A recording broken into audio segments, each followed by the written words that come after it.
Worldwide internet football community, MyFootballClub. Good afternoon and welcome to Rebels Radio, broadcasting live from Gloucestershire, I believe it is, at the Corinium Stadium, home of Cirencester Town. The two teams are just to our left hand side. We're located right next to the tunnel, and I'm joined by the gorgeous Mick.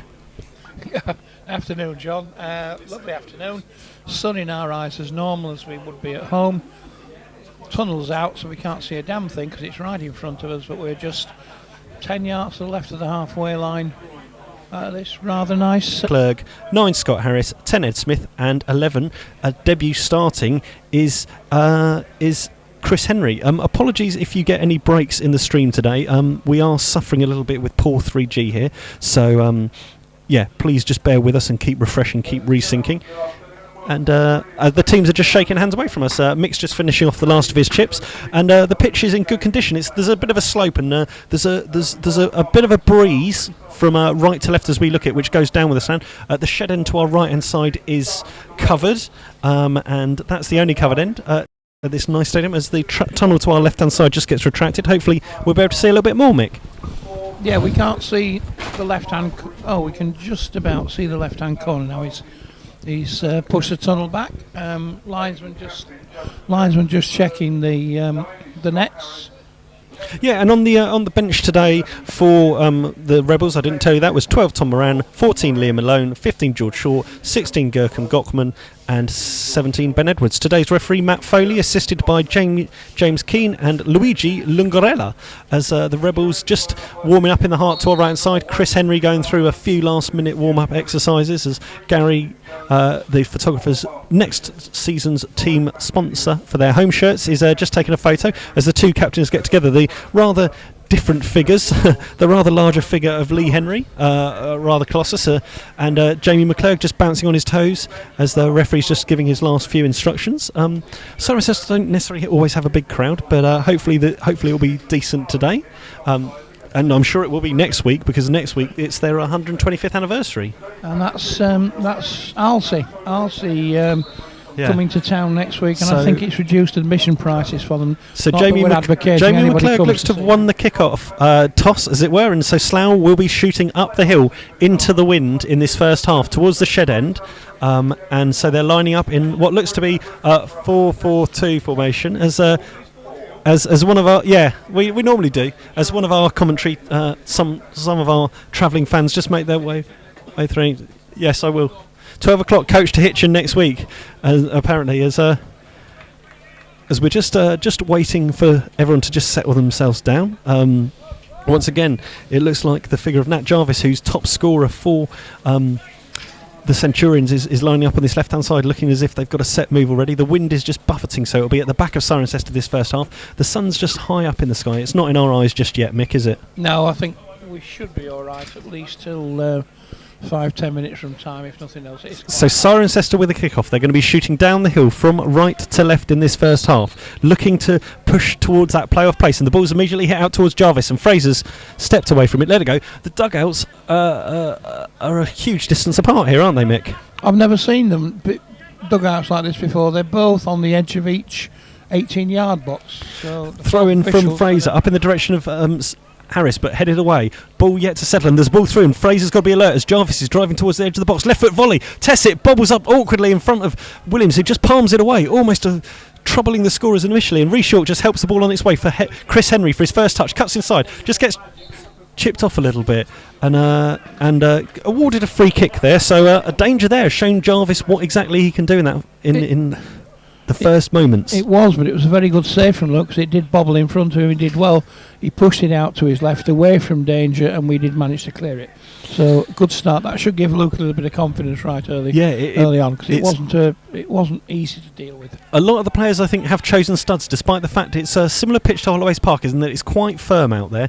It'll bounce and bobble around a bit. I'm not sure how quickly it is, but once again, Jarvis is played through, and Hollis is retreating. Hollis has hooked the ball high up in the air, and it's out going to go full for Sean Fraser. Try and hook it away, but Jarvis is putting him under pressure. Just gives him a little shove, and then players are slipping. They're finding it difficult to adjust early on. But Jarvis interplaying well there in the middle of midfield with Lydiard.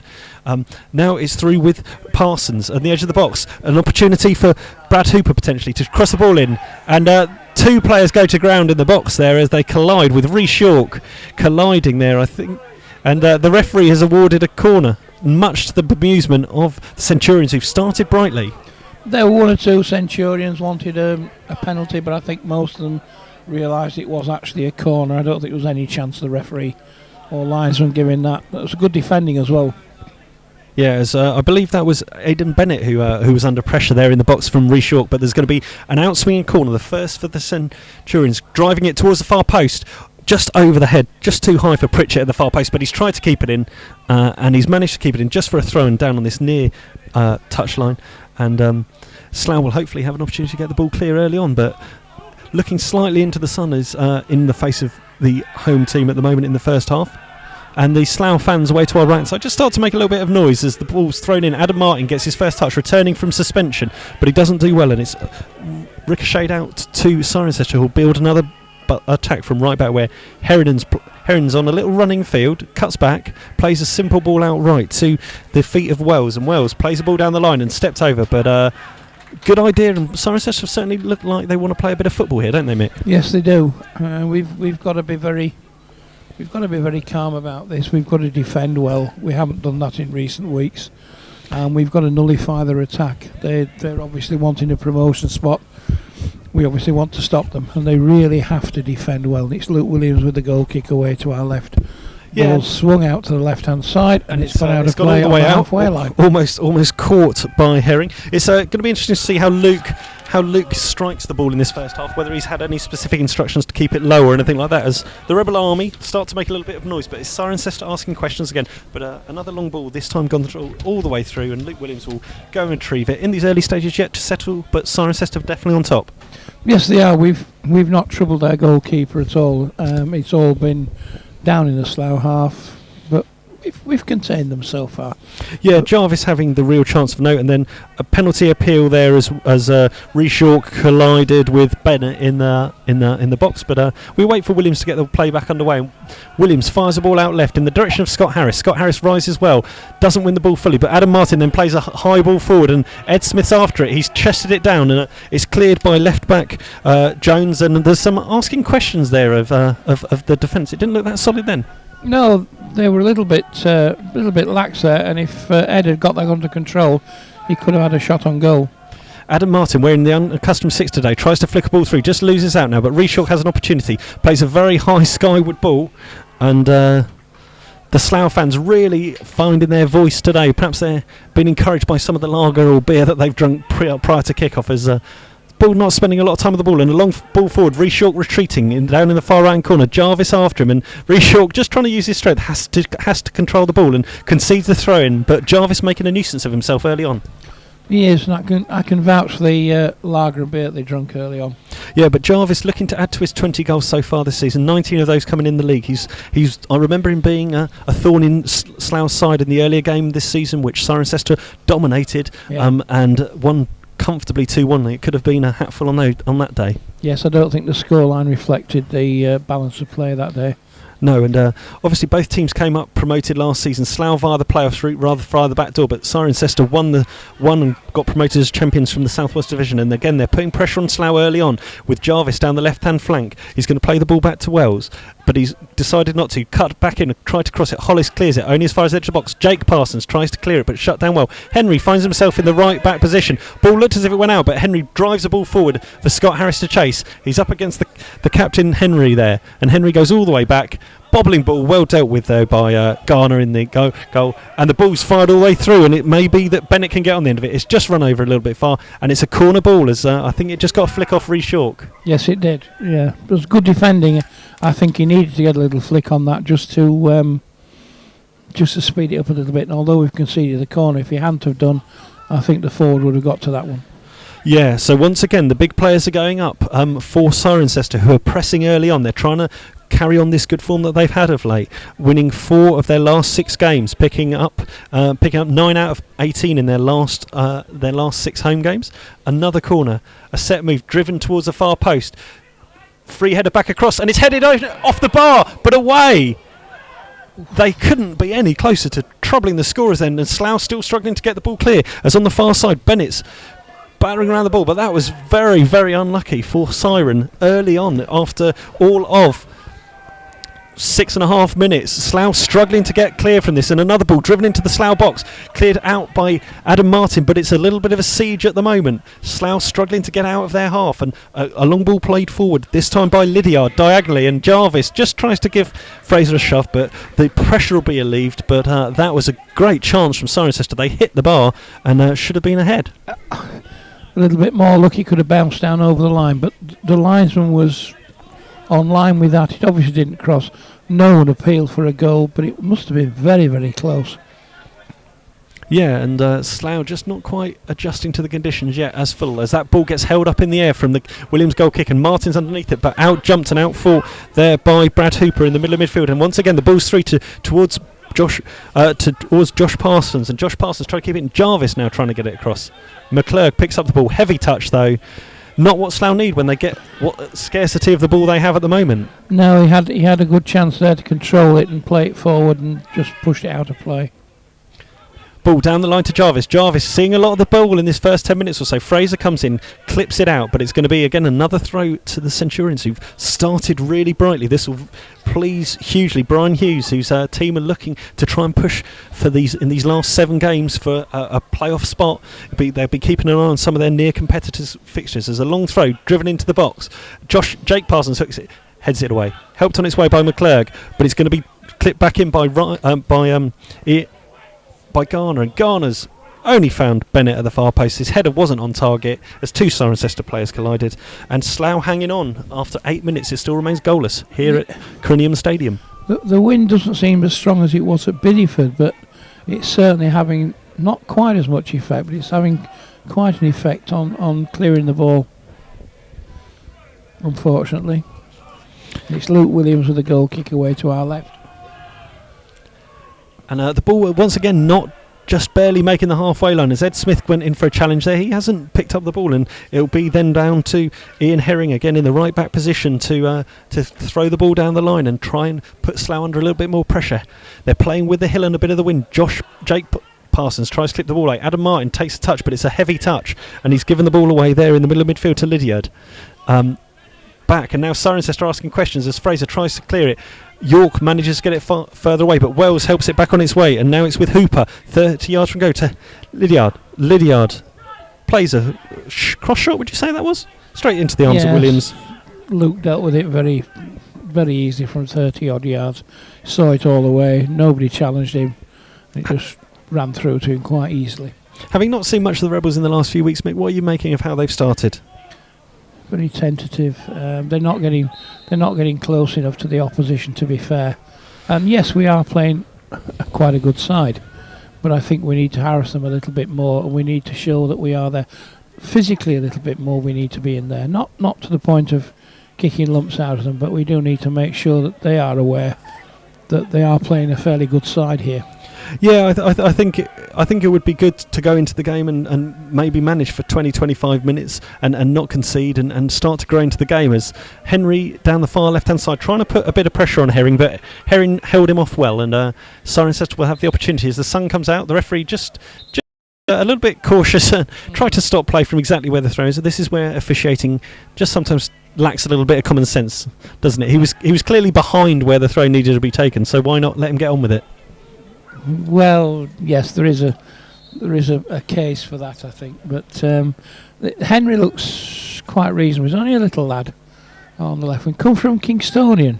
Yeah. Come from Kingstonian. So this is his starting debut. But once again, Slough under a little bit of pressure. But Adam Martin facing towards the end goal. Plays the ball all the way back to Williams. It's bobbling around a bit, but Williams gets a lot on it. But it's going to be held up in the wind as he's played it high into the middle of midfield. And crashing through comes a strong header from Pritchett. But Rebels now trying to get a touch, and then Ed Smith's played through towards the left-hand side, and Henry's coming in at the far side, and the referee played to see a good advantage there, to see if Scott Harris, if Slough could build on it, but Scott Harris's foul in the middle of the pitch was a adjudged to a foul by Matt Foley. Matt Foley then awards a free kick, which is just 5 yards in front of the D inside the Cirencester half, and will give Slough the first opportunity to get some of their bigger players like Rhys York forward, Adam Martin heading into the box as well to try from a set piece, and it may be that Slough are restricted to set pieces against a quality side like Ciren. That was a good decision. He pulled it back when we didn't get the advantage. Ryan Parsons, left-footed, swings it in the direction of Rhys York. He's headed it on. It's flipped around, and it's flipped in, and it's hooked in at the near post by Scott Harris against the run of play. Rebels have taken a lead as Rhys York flicked it on to Scott Harris, and the Rebels go ahead in the 12th minute here at the Corinium. That was a tremendous goal. Scott was just hurtled through there from the head on.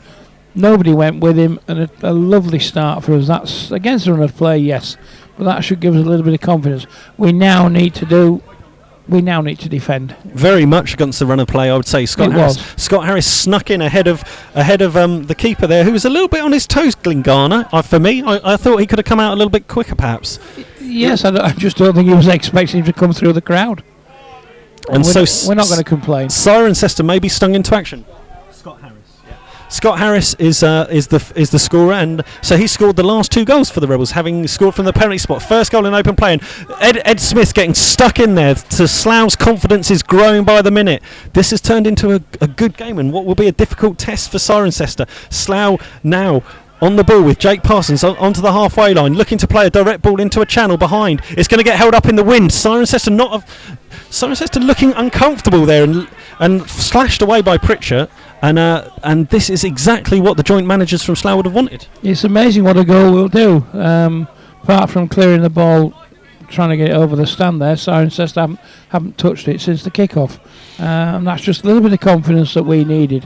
Hopefully we can keep this going. Long throw by Guy Hollis in the direction of Ed Smith, but it's won in the middle of the park by Adam Martin. Ed Smith again flicks it on its way, but it's going to be cleared away by Jones in the box, but Slough is still attacking, and Ed Smith hooked it, and it's hooked off the line brilliantly by Herring. Slough could have doubled their lead within almost 60 or 90 seconds as that was hooked off the line well by Herring.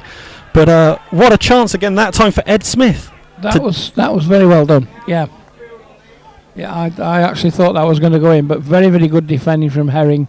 He read that, got back, cleared it off the line. Great clearance, great last ditch, and how vital could that be? We've played almost 14 minutes here at Corinium, and we've had action at both ends. Cirencester going early on with Nat Jarvis in the first minute with a volley from out on the left, but then a crashing header against the bar, and Rhys York concedes the corner. But Slough, since that goal, have come out strong. Yes, we now need another ball. It's gone out the ground, but we've got to concentrate. We've got to pick these players up that are coming through. Yeah, Cirencester have looked very dangerous from the set piece, with both the big figures of Jones, Pritchett making nuisances themselves. They're gathering again towards the back post, and Adam Martin's responsibility for Jones. It's driven in towards the near post. It's headed over, this time again by Jones. Adam Martin wasn't close enough to him again, and Jones has his second header. Last time he headed it back across and it was smashed off the bar. But Slough just happy to see that out. And we've played 15 minutes, and it remains Cirencester Town 0, Slough Town 1. Yeah, that was well wide. I think we've done well since the goal. I know it's only been 3 minutes, but we have done quite well. And they look a little bit rattled at Cirencester. They probably will settle down, but we need to keep pressure on them now, make sure they don't settle down. And ball's played forward, and Adam Martin does a good defensive heading clearance for that. Up then rises small captain Jamie McClurg, and it's a Cirencester throw on the far side, which I would suspect Herring to take. But Cirencester now have just settled back in, and the game's regained the pace that it was. It's been played deep in the Slough half, but well picked up there by Jake Parsons. Gives the ball away though. Herring, quick, nimble feet, but Chris Henry plays the ball forward. Well chested down by Pritchett, who plays a very direct ball forward. Parsons underneath it, but Hooper just misses out on taking the touch there that he needed, and still in the far side, in play, deep inside the Slough half. Good crossfield ball to Wells in the middle of the park, 30 yards from goal. Left-footed shot, well wide of Williams, but more intent and better play there from Ciren. But we're harassing them, we're closing them down, we're not giving them was that supposed to be a pun? Need. We're harassing them. No, it wasn't actually, but now you mention it, I'll claim the credit. But we are harassing them. I'll say it again. And we're not giving them the space and the time that they need at the moment. Bideford are 1-0 up again. Bideford are 1-0 up at Poole. Oh, Can you believe that? So it's an interesting tonight, and once again it's on the far side. It's Josh Parsons trying to put Reshalk under a bit of pressure. Guy Hollis comes to the rescue and clears that ball long, but Siren still penning Slough back in there, and it's going to break on the far right side, trying to get the ball into the box. Is it going to go out for another corner? It has gone out for another corner.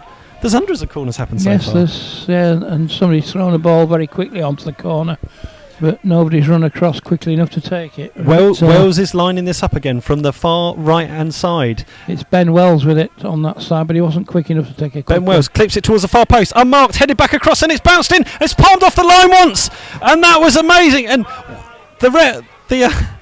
there's obviously trouble being caused from every single free kick, and that time once again Pritchett at the back post found himself in acres of space. Williams has come out hurling abuse for some reason, not at his own defenders, which perhaps he should be, but at the referee Matt Foley. So I'm not sure what was going on there, but again it was a free header put back across by Pritchett, and then God knows how, but Luke Williams kept it out again. It was a point blank save. He pushed it back out, and then it was hoiked well over. I don't know why he was complaining at all, but there were so many bodies in there. It's quite possible there was a push. But if you're Slough, you've got to be worried about these set pieces. Cirencester could have easily had 2 goals from them within the first quarter of an hour here at Corinium. We've played nearly 18 minutes as Herring just has to jump into the stand on the far side to retrieve the ball as the sun blazes down. It's a beautiful afternoon, a little bit breezy as the referee's assistant on this near side just jogs on the spot to keep warm. He's not having had much to do in this first 15 or 20 minutes. He's in the half which Cirencester are defending, but Jarvis on the ball holds it up, knocks it out left to Jones. Jones cuts inside on his right foot, steps up about. He's still going cross field, plays the ball into Hooper's feet. Back to Jones. Siren just happy to keep the ball at the moment. Back with Wells. Wells now looking for an option. He goes all the way back to Captain Henry. Captain Henry plays the ball out to Jones. Jones flicks it up in the air. Jarvis up against Fraser, and Jarvis out jumps Fraser. Adam Martin tries to get stuck back in, and then under hit by Jake Parsons, and it's Cirencester still trying to pull the triggers. A long diagonal crossfield ball by Wells picks out the right back Herring in an advanced position. He lays it off to Bennett. Bennett now back to right back Herring. Herring tries to cross it in. It's too deep and it's too far, and it's out for a goal kick. But Slough looking to dig in and try and defend quite deep here, aren't they? Yes, and that cross, Chris Henry there harassed the attacker there and forced it out of play. We've got George Short on this side on the subs bench handing out instructions. As George Short just gives Sean Fraser a little bit of advice as he was warming up, obviously there, down on the near side. The long clearance from Williams gets up to the halfway line this time. The ball's bouncing around high. It's going to be once again Herring picking it up on the right-hand side. Henry does a good challenge, and it's awarded to the Rebels throw in there, and on the far side, Herring's not very happy. But if you're joining us late, we've played nearly 20 minutes. Slough rather against the run of play of a goal to the good here. There's been danger at every set play from Cirencester. The 2 big figures at the back from Pritchett and Jones have caused all sorts of trouble, and they've hit the bar, and Slough have had one cleared off the line, and thankful to Luke Williams for doing it. As once again a long direct ball forward, this time searching out for Josh Parsons. Well dealt with by Reshalk, and the ball's out of play on the far side. Yes, it has been mostly Cirencester pressure, but We have held out so far. We've held out quite well. Ryan Parsons just caught on his heel, and dangerous ball into the back of the pitch, and Josh Parsons equalises to continue his good run of scoring form in the 20th minute. Josh Parsons equalises for Siren, and you can't say it's undeserved. No, you can't. He was left on his own, 12 yards out, side-footed it. Luke Williams went the wrong way. He chose the way to go and chose the wrong way, unfortunately. Good ball cut back into the edge of the box, and Parsons was advancing in unmarked, put it back the other side of the diving, despairing Williams, and Siren are level.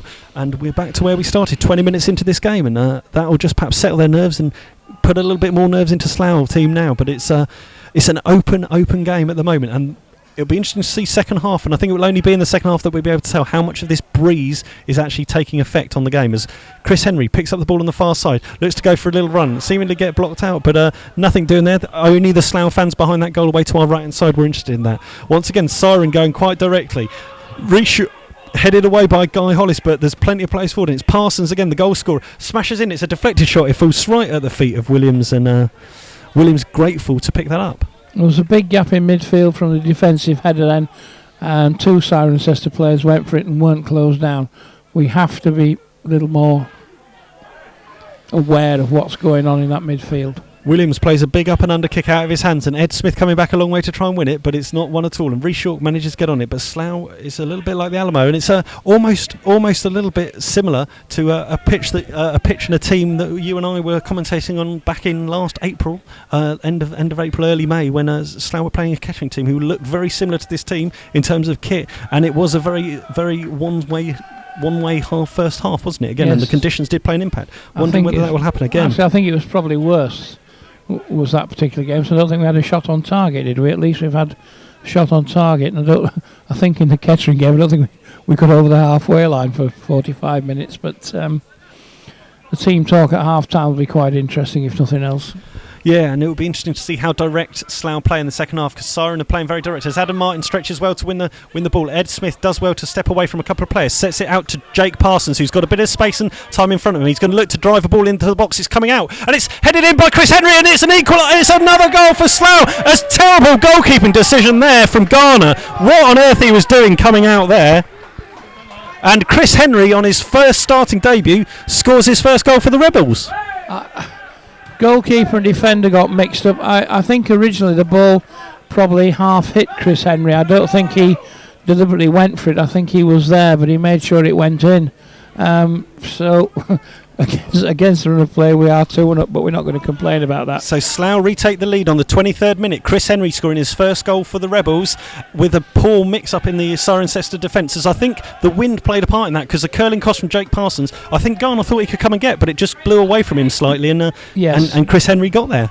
He probably did, but there was, I think, a lack of communication between him and the goalkeeper, between him and the defender. But let's not complain, it's 2-1. If we carry on at this rate, well, I don't know what the final score will be. Probably 6-5. Hopefully to us. It could be a 6-5 as we go along. Slough, if you're joining us late, where have you been? You've missed 24 minutes of exciting, interesting football. 2 clearances off the line from Slough to repel away from Cirencester, who've been rampant. But Slough still are the team who lead, and ball play back to Jake Parsons, who plays it off to little Sean Fraser, but Slough again under pressure in the middle of midfield. Adam Martin having a bit of a ding-dong battle in there with Hooper. Ball played forward now, and it's a long diagonal ball. Josh Parsons tries to control it. He's going to try and play the ball through to Jarvis. He's up against Hollis, and Hollis got very little of the ball there, and he got none of the ball and locked the player, and nothing was given. And the management team from Ciren not happy, when you can understand very much why that was. And well, it happened just in front of them as well, so they obviously weren't very pleased. We've got the throw-in, so hey ho. Poole Town 0, Bideford Town 2. So that looks at danger of their home record going under. As Scott Harris comes through a long way, Jamie McClurg picks the ball up in midfield, and he's going to chase it himself. Ed Smith was in an offside position, but he's hooked through, and Chris Henry might have a second go at it. It's all a bit 6s and 7s at the moment for Cirencester. They need to get back into the game, as Jake Parsons does well, but Ed Smith was on his feet, and it's played through, and Garner tries to keep it through, but it's an entertaining game, even if it lacks a little bit of quality from time to time. It's very entertaining. Just a little bit too far in front of Ed then, but the idea was right. It's going forward. That's what we need. That's what we need to be doing. And they are a little bit rattled. It took the goal to get them settled, Cirencester to get settled. They're still rattled, and let's hope we can keep them that way. As the ball's played forward, again long direct, and it's Nat Jarvis working hard in the middle of the midfield to keep the ball. He's played it out right. Ciren looking to get revenge early on, and the ball's blocked. And again it's Parsons. This time it was blocked by Jarvis, who was in an offside position, but Parsons looking to double his scoring tally, and Slough looking a little bit at 6s and 7s at the back again. That was a damn good shot. If it hadn't have hit Jarvis, Williams would have been in trouble. Too old there. It was a well hit shot. Unfortunately, or fortunately, it was given offside because it did hit the forward. So we have got an offside about 8 yards out of Luke's goal. See how far he gets this one. Probably the halfway line with a little bit of luck. And Adam Martin barking that he wants a Slough win. The wind might have dropped slightly as Ed Smith combines well with Scott Harris, who let well for it, and it's Jake Parsons on the right hand side up against Herring. Jake Parsons again overhits this cross. It's not as good as that other cross, but promising signs that when Slough are facing forward, they're doing well with the ball, and Ciren don't know quite how to deal with it. Yes, they are, but that was a dreadful. That was an absolutely dreadful.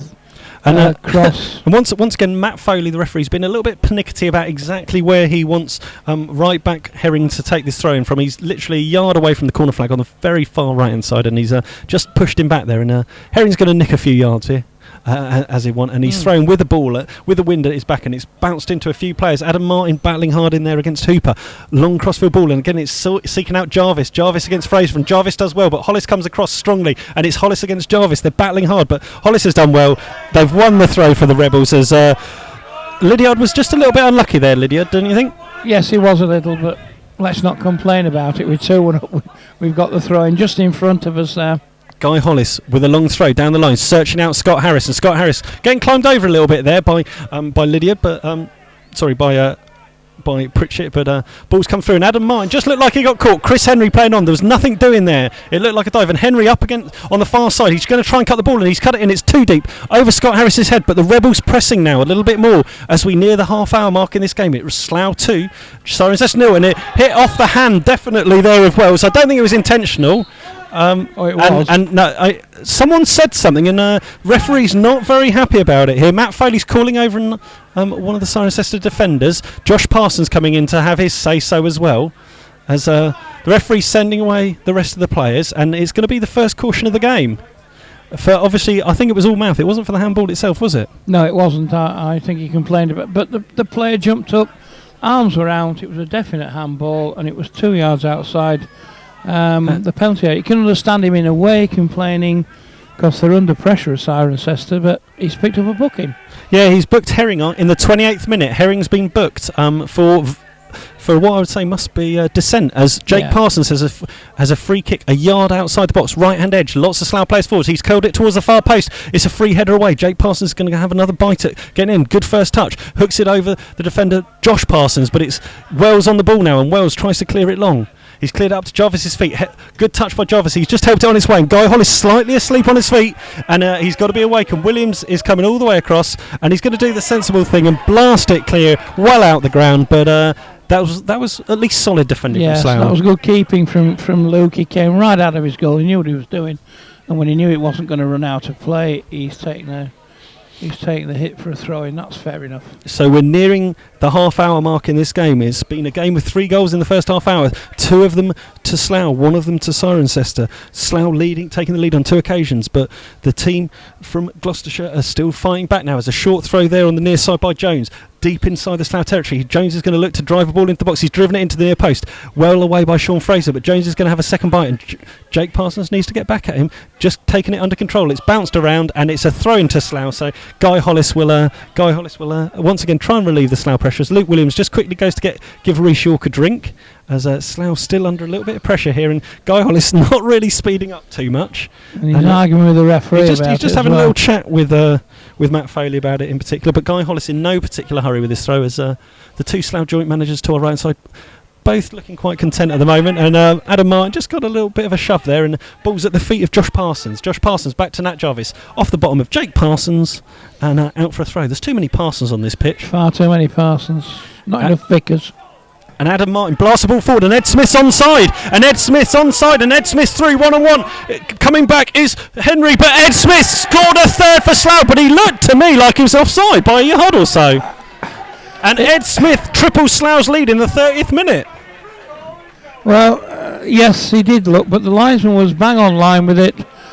He was only 3 or 4 yards inside the Cirencester half. He obviously timed it very well, because the linesman was bang on line with that one. He went through, chested it down, controlled it, and beat the keeper. Tremendous goal. And 3-1. 3-1. Slough have been struggling to score goals recently, and they've scored 3 in half an hour. They've scored 1 goal, and the goal scorer this time was number 10, Ed Smith. And the Cirencester, after starting so brightly, look a little bit shell-shocked with how the remainder of this half hour's gone. It's a fantastic turnaround for Slough. What fortunes they've had this afternoon. As Siren try and get the game back underway, but it's Cirencester 1, Slough Town 3.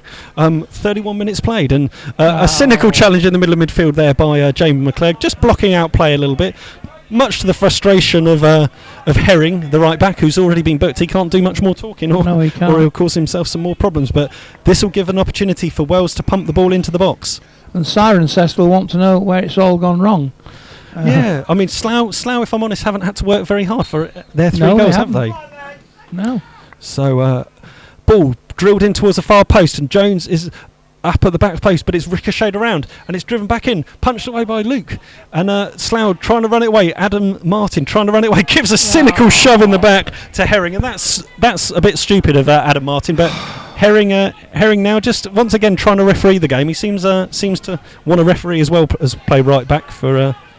Yeah, but the ball was running away Cirencester towards the halfway line, and Adam Martin had no need to do that But at all. He's once given again, a free kick away in a really dangerous position, 35 yards out on the far side. Wells whipping in a ball from the right hand side, and the tall players are forward again. It's headed away this time by Hollis, but it's only going to fall to Jones at the far side. Jones loops the ball back in. Hollis again repels it, flicked away by Rhys York, and it's going to be out for Field. A little shove in the back there from Ryan Parsons into the back of Bennett on the right hand side. Lydia Herring involved in the right back, but overrun there, and Ryan Parsons runs it out for a corner, and yet another Cirencester corner. They're looking to get this underway a little bit quicker, but Wells will slow things down. He'll go across, he'll take the corner, and it still remains Slough. And there's some talk, some screams from the management team, particularly Neil Baker, to take up the back post. Once again, on the edge of the box, Pritchett's free, driving in towards the back post, but the referee has already stopped a lot earlier. He blew while it was in mid-flight, before it even touched any of the players. And I think this time Williams has got what he wanted. Whether or not he's influenced that decision at all or not, I don't know. It's the usual thing where there's 20 players inside the box, all pushing, and he's given it. He gave it against Gethin Jones. Fair enough. Ed Smith just having a little word just to understand there with Sean Fraser. Just trying to Slough need to have a little look at that. And he's just Neil Baker's just instructing players as Adam Martin was squashed by a double sandwich there, and it's all getting a little bit physical and tasty out there. There's some urgency and pressure on the game as Henry plays a good ball out to the right side to Jake Parsons. Jake Parsons cuts it back. Sean Fraser, plenty of time and space, drives the ball forward in the direction of Ed Smith, but it's over Ed Smith. Headed away by Siren, helped on its way there in the middle by Hooper. Hooper to Parsons. Parsons flicks it on its way. Asking a little bit too much of Parsons. Out for again a throw-in, and this time Herring once again looking to fire a ball forward. He's thrown it in the direction of Lydiard all the way back, but not great control there. Chipped forward by Lee Henry, and has Jake Parsons. Jake Parsons, too many Parsons. Josh Parsons up against Rhys York back there, and Rhys York just used his physical strength and edge just to usher it out for a goal kick to alleviate the pressure. So we're in the 37th minute here. It's been all action. It's calmed down in the last five minutes or so, but Slough leading 3-1. 3 different goal scorers. Scott Harris scoring in the 12th minute. It was an equaliser then from Josh Parsons in the 20th minute, but Slough only were behind for 3 minutes with Chris Henry capitalising on a mix-up in the Siren defence to loop it over the goalkeeper Garner and then finish it off about a yard out. And then finally Ed Smith, seemingly perhaps in an offside position, played through, did well, took the ball from almost on the halfway line all the way through and won the one-on-one battle, slotted it past Garner to give Slough a third. I think Ed was onside. It was a close run thing, but I think he timed it well. Linesman was bang on line. Poor diagonal ball there by Jones. Siren resulting in a long ball now. They seem to have lost that confidence that they had, that swagger in the first 10 or 15 minutes, and aren't playing the ball around just quite as nicely as perhaps the tension of what they need to do and where they need to get to at the end of this season. They're targeting a good number of victories out of these last games to try and leapfrog up into that top 5 position. They're just a few points off it at the moment. They're only 2 points behind Hungerford as we stand, that final playoff position, as the ball's played up, and Jake Parsons trying to control it with Wells at his back, and Jake Parsons battling hard there in midfield, chips the ball forward, and Scott Harris was offside this time, and ironic jeers this time from some of the Siren fans who are just outside the little bar area over there to our right hand side, as the linesman on our near side awards the offside, and can't have been much in that.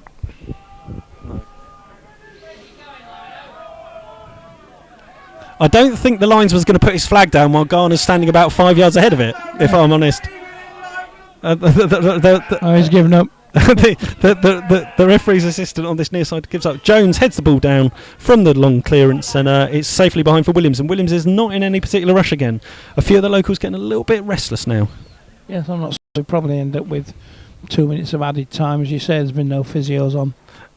Good header one there in the middle of midfield by Slough, by Adam Martin, who's made a difference to this side. He's battling in there, and McClurg now battling in. Just hits the ball with his back on as Hooper battling, and now there's a back pass played all the way back to Garner, and Garner's having to deal with it. It's bobbled horribly, and he's sliced it terribly out, and Slough won't be in a rush to take this, but Herring trying his quickest to put the ball in the right position and then making his way back. He's certainly shown a lot of passion out there, Herring, in this first half, isn't he? He has. He's got a caution for it as well. But we seem to have come into it quite a lot more since that third goal.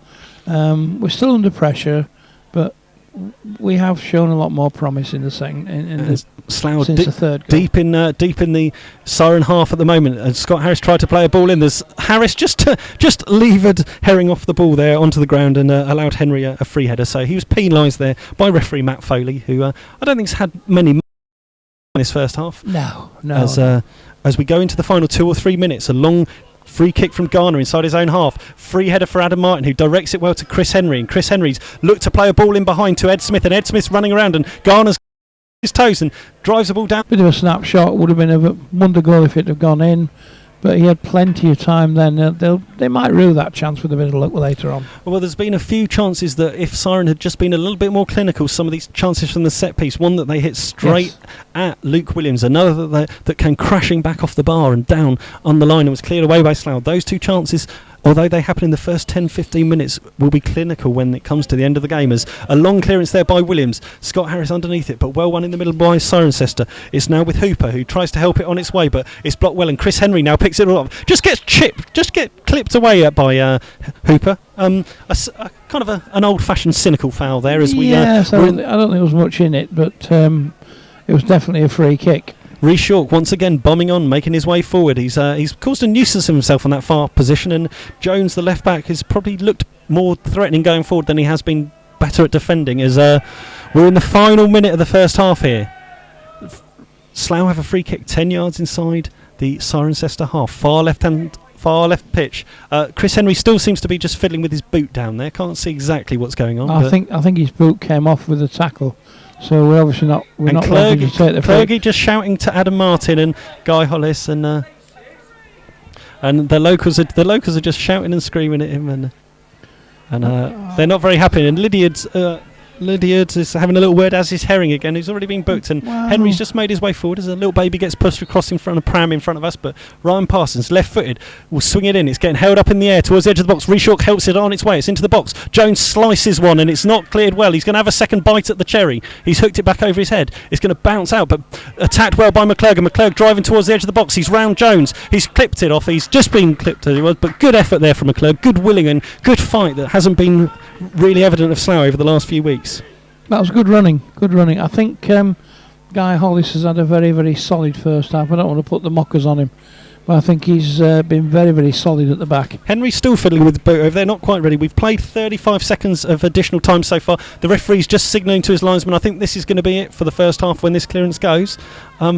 Which Slough Town 3, Slough putting the scorers to shame at the moment, and the Rebels fans away to our right-hand side are very happy with that. What did you make of it, Mick? Good first, very entertaining. If the quality wasn't quite there, at least we've got 3 goals out of this one. Sometimes we're not quite sure how, but we have settled down a lot more in the second half of the half, and we should be quite happy with it. Cirencester got a lot of work to do in the second half. They'll be playing against the wind. We'll be playing slightly downhill with the wind behind us, which may help us. But we've got to be very careful. They have launched quite a few attacks. Keepers, the Cirencester keeper's going off at the moment, looking rather miserable with himself, having a word with the linesman and the referee. But I can't see he's got many complaints. And if you heard the swear words going on there from the people in the tunnel. Apologies for the language that you may have just heard, ladies and gentlemen. It was a little bit common. Well, I think he's claiming there was a Stonewall penalty. I didn't see it myself. It was some sort of penalty. Which penalty? Which incident was that, though, Mick? The F1. It was an F Sorry? penalty that they were claiming for. No. But which penalty? At what stage was I that? haven't got a clue. I couldn't see. And certainly there's been no complaints. I don't know who it was complaining. It was the home management team. Yeah. Well, they weren't shouting and screaming. I didn't see any players surrounding the referee at any point. So I think it's just frustration at the 3-1 down. Yeah. If you've got bad reception, so have we, unfortunately. Have to keep refreshing.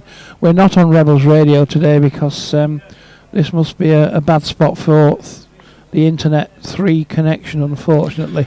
So we're not on Rebels Radio. If you're typing in, you won't see us, unfortunately. Yeah, but we keep alternating between good and bad connection on our computer. But half time, it is 3-1. We are in front.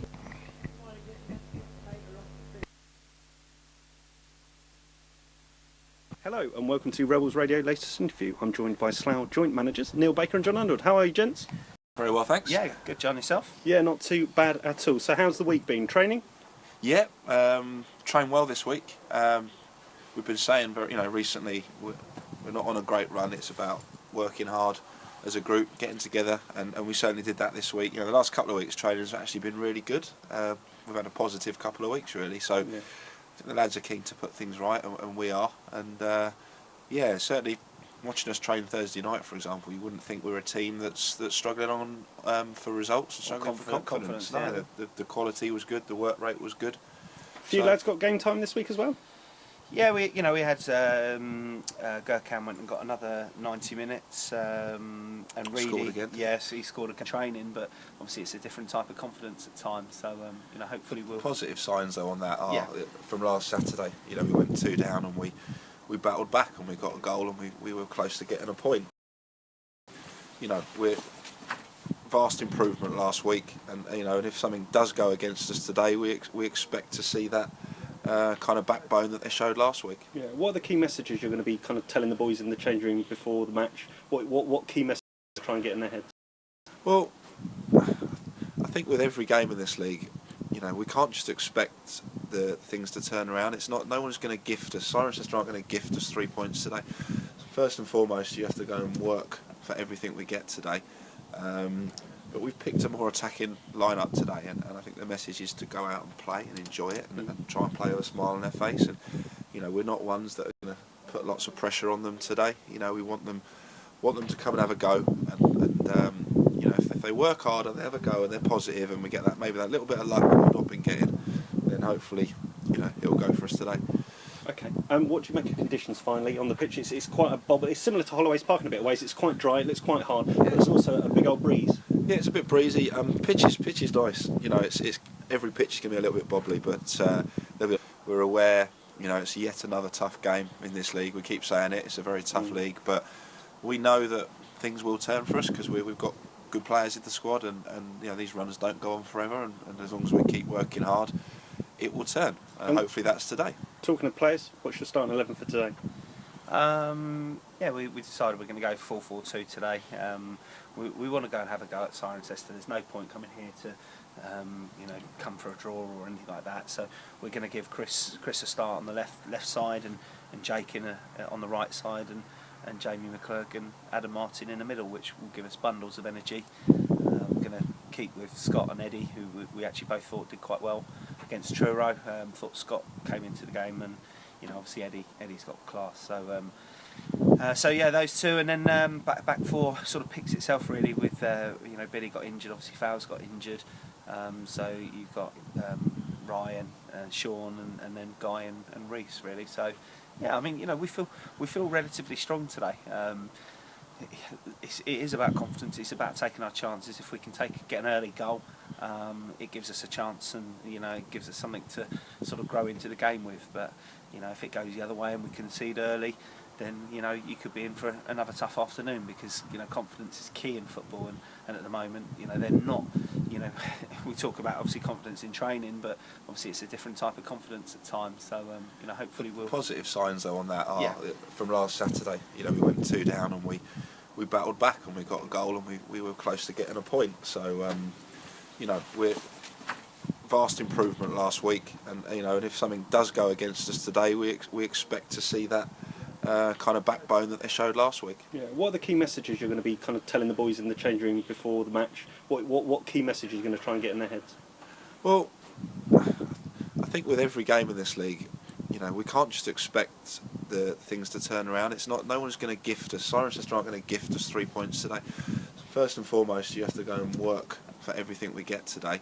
But we've picked a more attacking lineup today, and I think the message is to go out and play and enjoy it, and try and play with a smile on their face. And we're not ones that are going to put lots of pressure on them today. We want them. So yeah, just a couple to go and get 90 minutes really, and we've actually played a few training games recently, so they have had plenty of minutes recently. So yeah. And how's spirit in the camp ahead of another tough fixture at Cirencester today? Yeah, pretty good. I think we are expecting a tough game. We remember not so long ago they came to our place and were very good that day. We scored early, but then they sort of dominated the game after that. So we're aware. It's yet another tough game in this league. We keep saying it. It's a very tough league. Welcome back to Rebels Radio, live from the Corinium Stadium, Cirencester.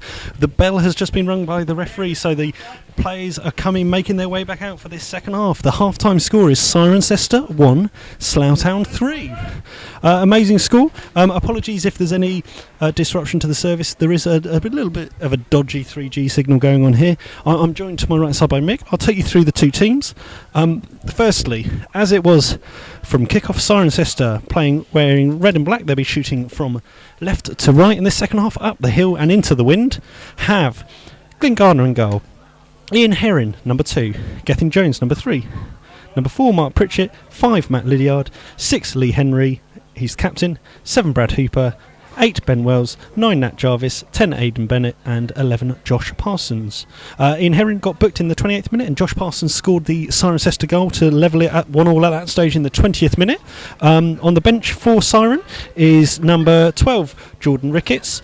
Number 15, Ollie Knight. 16, Carl Pitts. 17, Jody Bevan. And the Rebels, number 1, Luke Williams. 2, Sean Fraser. It's a goal! A fourth goal for Slough! Great work there on the left-hand side from Ed Smith. Cut back, and Scott Harris scores his second of the game.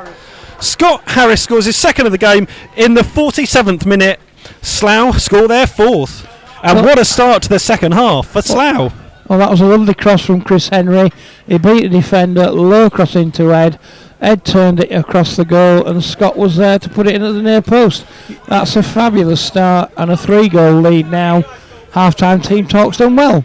Yeah, so whatever they were saying has paid off, and Slough now playing with a little bit of wind in their sails. Their tails are up. They've scored 4 in 47 minutes here at the Corinium Stadium, and Cirencester will look to try and start pegging them back. The ball's played back to Wells, who's looking out to the right hand side. Ed Smith trying to cut the ball out to the left back of Jones. Jones takes the bobbling ball. Ed Smith commits himself but doesn't do enough, and Siren are trying to get on the ball now with Hooper breaking forward, but it's played into the middle of midfield. Long ball played forward there by Wells, up in the air, and it's once again on the far side. Hooper tries to cross the ball and whips in towards the far post.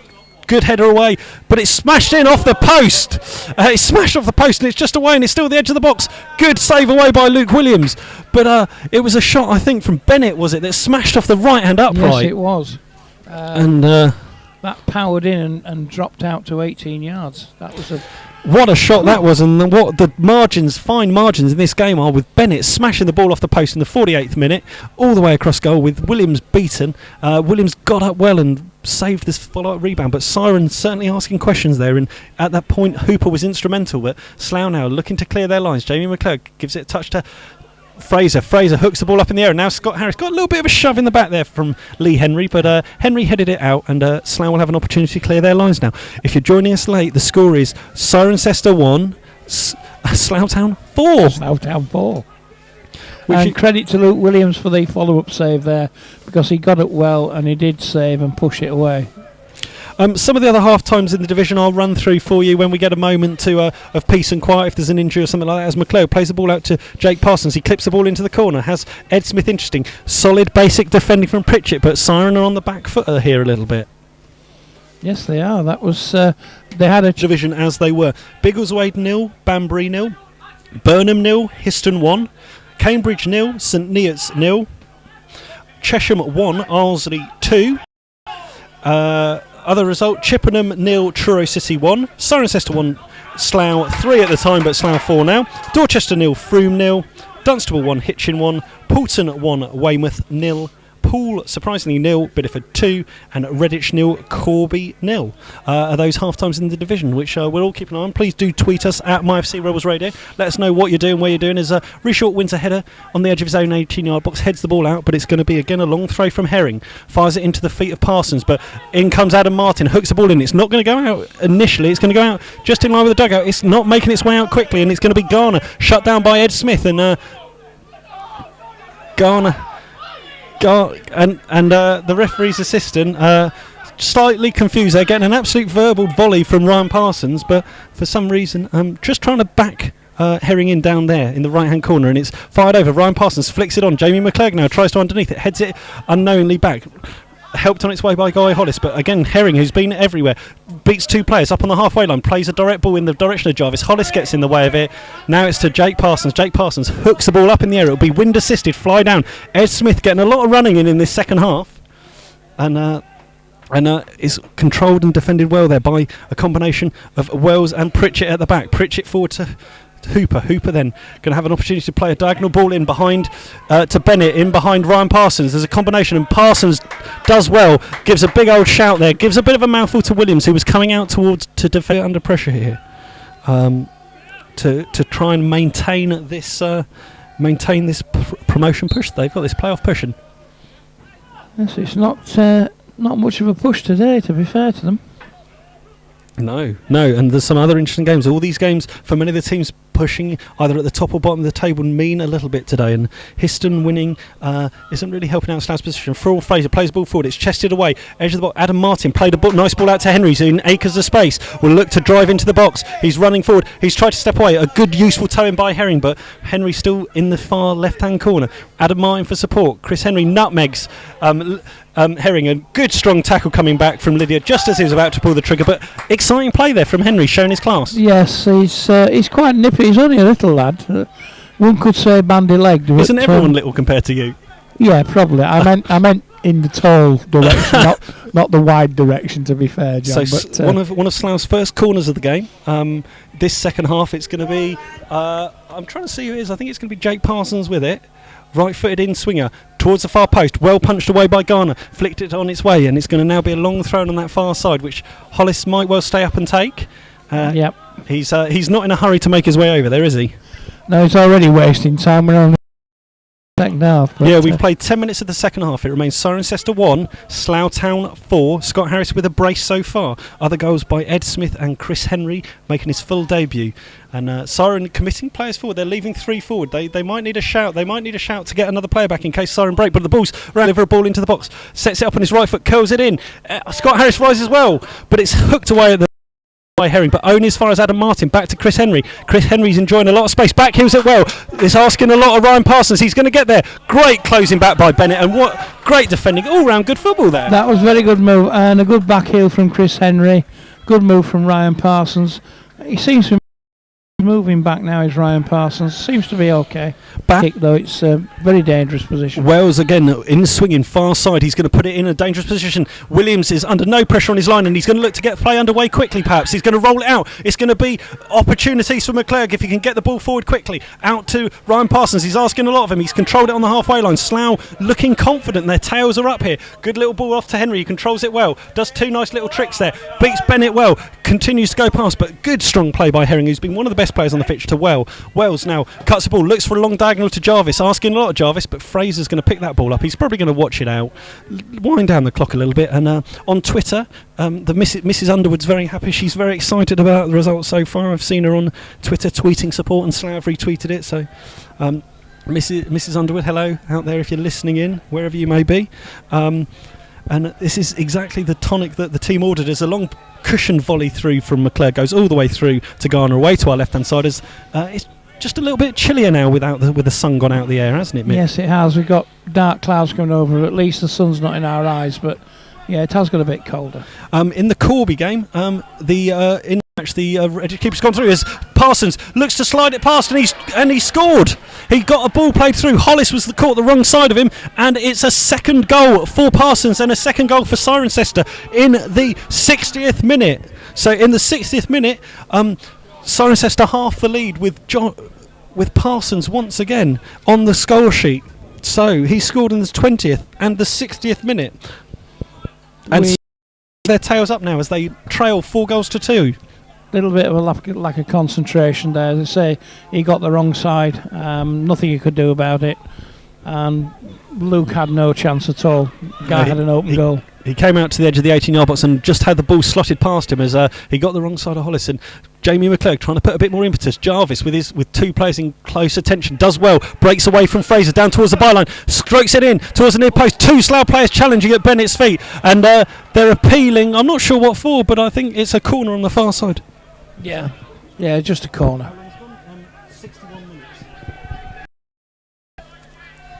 And it's going to be another corner on the far side taken by Wales. It's going to be an in-swinger. Siren have been very dangerous from set pieces so far.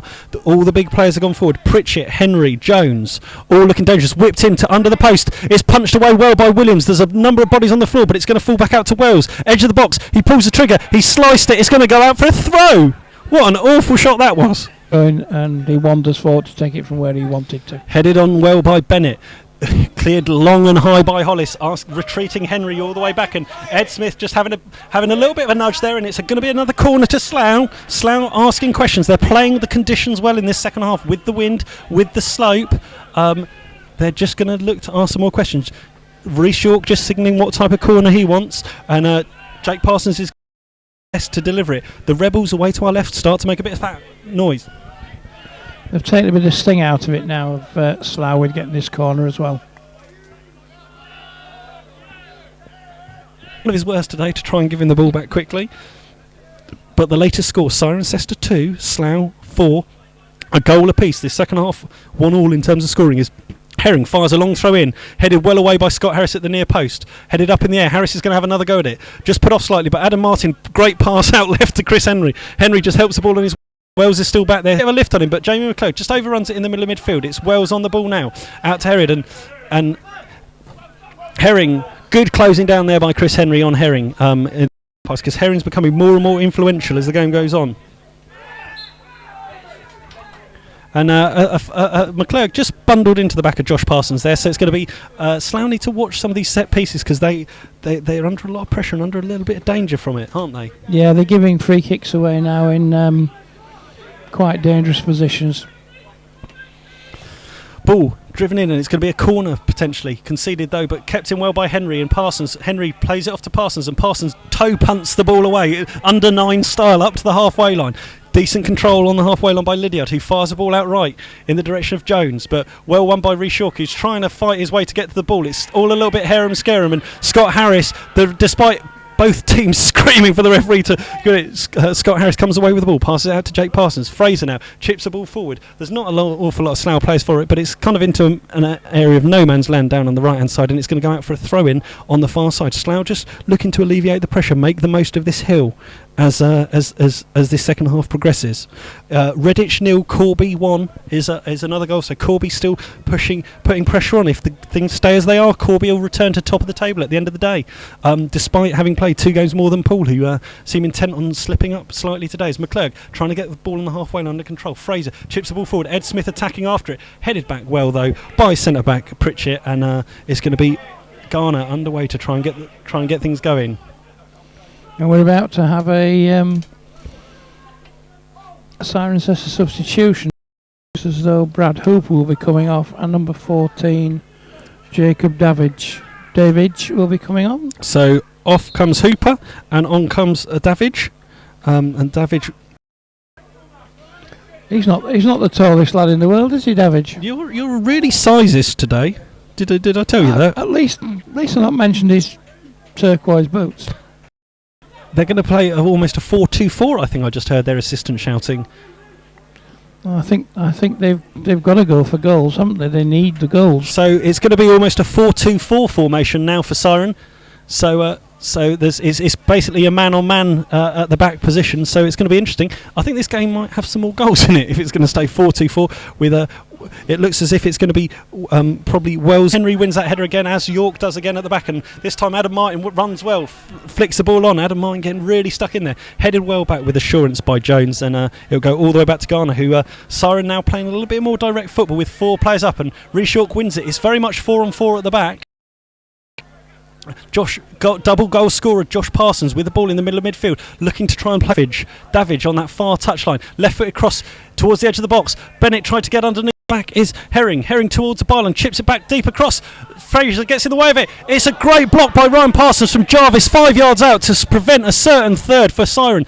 Still Slough under pressure. Bennett in there. Bennett to pull the trigger. Fires it off the bar. Yeah, is it in? Yeah, and it now is. The follow-up is in from Josh Parsons, who scores his hat-trick. In the 71st minute, Josh Parsons gets his hat-trick. And he'll be having the match ball no matter what happens. So he scored 3 goals. And it is now Cirencester 3, Slough Town 4. And that set it up for the rest of the game. It was a well taken goal. He was in position as the ball came back off the bar. He was there to hook it back over his shoulder, and we're now on tenterhooks. As ball back with Ryan Parsons, who's been putting in some heroic defending, tries to flick the ball on from Harris to Ed Smith, but it's not coming off now. And as I said, this game's got more goals as it's very, very attacking and fluid from Cirencester, but they are going to leave themselves exposed at the back as a long ball forward searching the direction of Davidge. Fraser doing his best to try and defend, and he's conceded the throw in once again, and across immediately is sprinting Herring to try and get this ball in with a long throw. Nerves shredding here. Davidge has made a difference since he came on down that left flank. But it's going to be Herring in line with the edge of the 18-yard box. Cirencester probing for an equaliser here. It seems a long time ago that it was merely 1-0. Early on, ball fired in towards the near post. Rhys York rises well. It's bouncing around on the penalty spot. Chris Henry, one of the small, wins the header. He's won the second header, and Slough are going to get it clear. McClurg hits it forward, and Ed Smith's going to have a chance. It's going to be too long though and go all the way through to Garner at the back, but better from Slough. Jamie McClurg just holds his head in a bit of anger there as he felt he could have done a little bit better with that ball as we go towards the final 15 minutes. Ball blocked by Adam Martin. Ed Smith not involved in this and forcing Henry to go back. Scott Harris. Henry drove into it, and it's a terrible clearance there from Garner. That's going to come in our direction. And well defended by a young fan in front of us. And Ryan Parsons looking to get back into the game. He's quite clean shaven, and the referee is noting Parsons isn't particularly keen to get on with this. And Parsons now looking for a throw down the line. Scott Harris flicks it more up than on in the direction of Ed Smith. Ed Smith rose well. It's bouncing around the edge of the box. It's fallen to Ed Smith, who's volleyed it. And he's volleyed it 2 foot wide of the left hand upright. But that was Slough's best chance in a little while. That was a good movement as well. Yeah, I think we're going to have a fair bit of stoppage time, to be honest, the way we're going to waste time for the last. So I can see this being about 4 minutes of added time at the end if it stays like this. At the moment, we've got 18 minutes left, plus whatever injury time. As Adam Martin rises well, flicked on by Parsons. Parsons just gets to go. And if Herring's not careful, he's going to talk his way off. Yeah, but he's called. And this is why Lee Henry's told over as well. So this is his final warning. This is his final warning for Herring. So he's giving Herring his final warning. If he carries on talking, he's going to talk his way off. He's still arguing. We have. It's all getting a little bit tetchy out there, and the home fans are ushering their strong right back to shut up as a diagonal ball, long diagonal ball played by Adam Martin. Slough happy to be sitting back. I don't like seeing them play like this, but no, I don't. If they can hang on for this, then that's the way they want to play. As ball's back with Garner in the left-hand goal area. And Herring's had a very, very good game, and if he talks himself off, that won't do Cirencester any good. There's a touch from Bennett on the halfway line. Flicks it over well, and now Slough on the retreat. Ball through to Jarvis. Jarvis through 1-on-1. He pulls the trigger. Great save, but it's followed up and then over by Davidge, who had an open goal from 6 yards out and puts the ball over the net. Tremendous save from Luke Williams. He knocked into Davidge's path, and I think it just probably came a little bit too quick for him. And if you're Siren, you've hit the bar, you've hit the post, you've had one over from 6 yards, you're feeling it's not your day, despite the fact you've scored 3.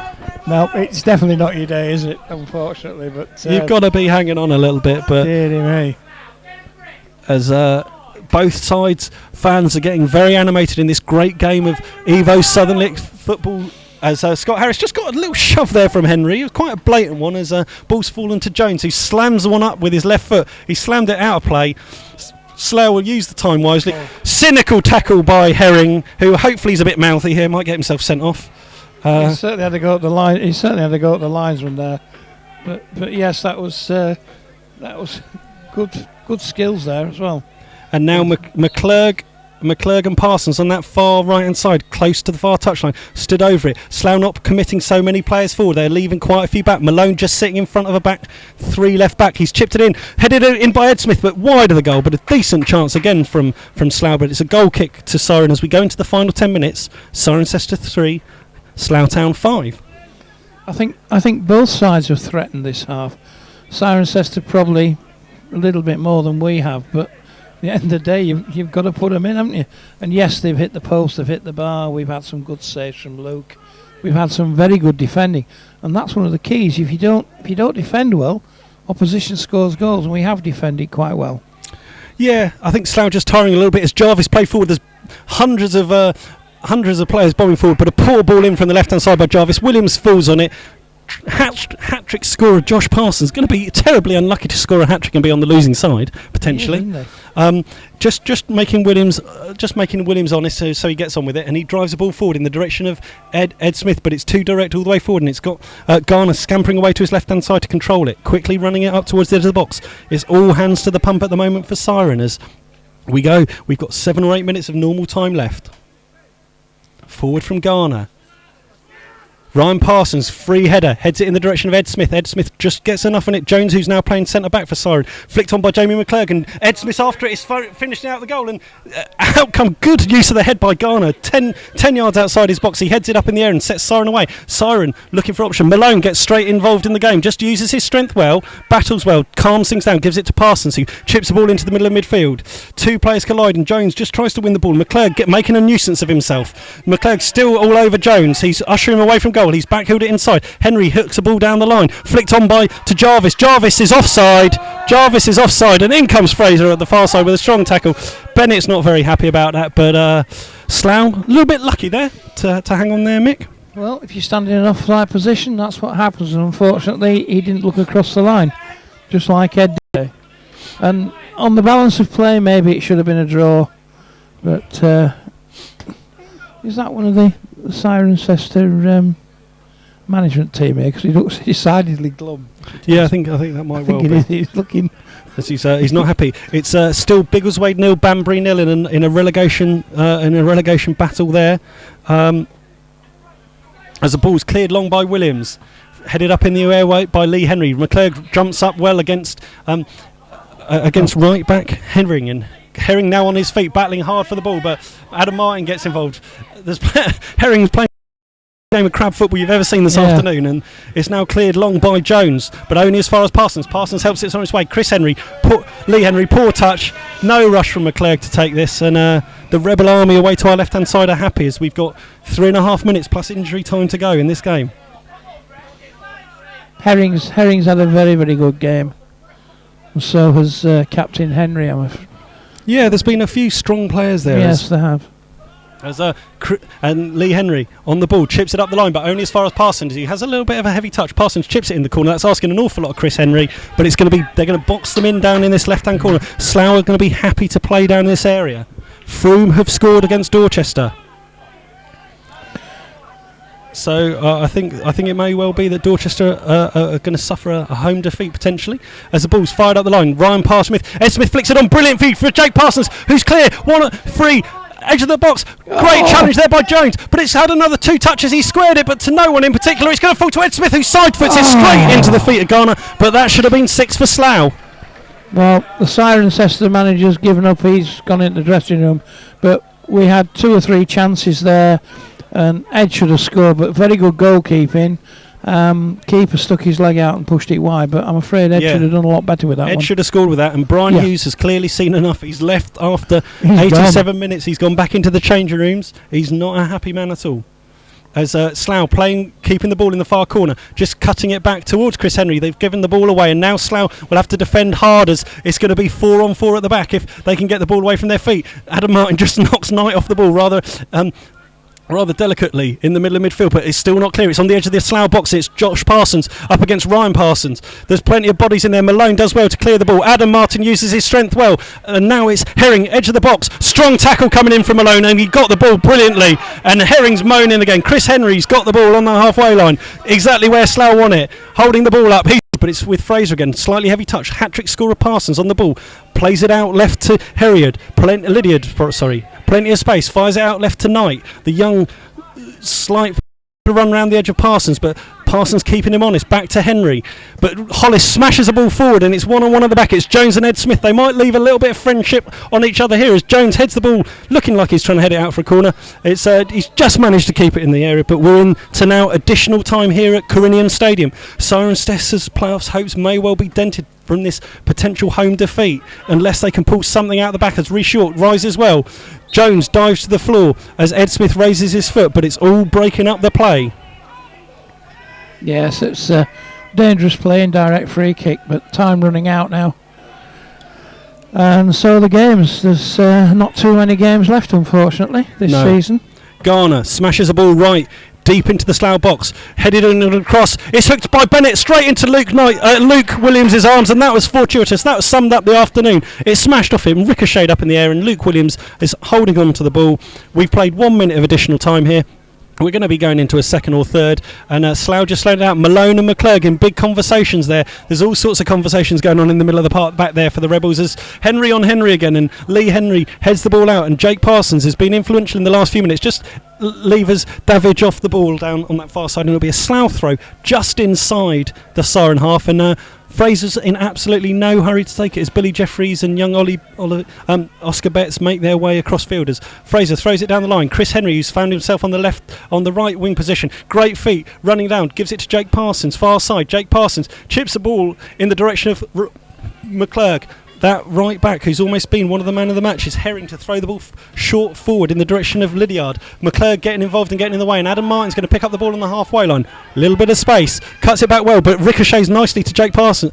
Jake Parsons to Ed Smith. Ed Smith should have played the ball out left, and he's holding the ball up in the middle of the park. He's controlling it well. He's laid it off to Jay McClurg. McClurg off to Henry. Henry to to Ryan Parsons, back to Henry, left wing. Slough playing exactly where they want it, and strong tackle there from Knight, and Knight's done well to win the ball back. He's looking for a left-footed cultured ball to Jarvis. 2 Slough defenders on it. Rhys Short gets in there, smashes it across field with Fraser in pursuit. We're in the 49th minute here. It's Cirencester 3, Slough Town 5, and Ryan Parsons picks up the ball with Jake on the halfway line. Fraser now, far side, back towards his own goal. Hollis smashes the ball off Davidge, and it's out for a Slough throw as Cirencester are going through the last rites. Their heads have finally dropped. They've battled really hard through all this 90 minutes. They're very unlucky not to have scored more. Hit post bars and produced the best out of Luke Williams that we've seen in a little while. And Ed Smith header puts it out for a throw in deep inside Cirencester's half. But Cirencester very, very much pushing for goals, and it's backfired a little bit as we're in the 50th minute. How much longer is the referee Matt Foley going to take? I'm not sure he's going to be on everyone's Christmas card list around here. I don't think he's been particularly a home ref or anything like that. Hollis fires a long throw down the line in the direction of Ed Smith, dealt well with there by the tall figure of Pritchett, who's had a very solid game. Slough are going to be very happy. It's going to be interesting to hear. We'll stick the mic in the tunnel and see what. Baker, off come all the players now.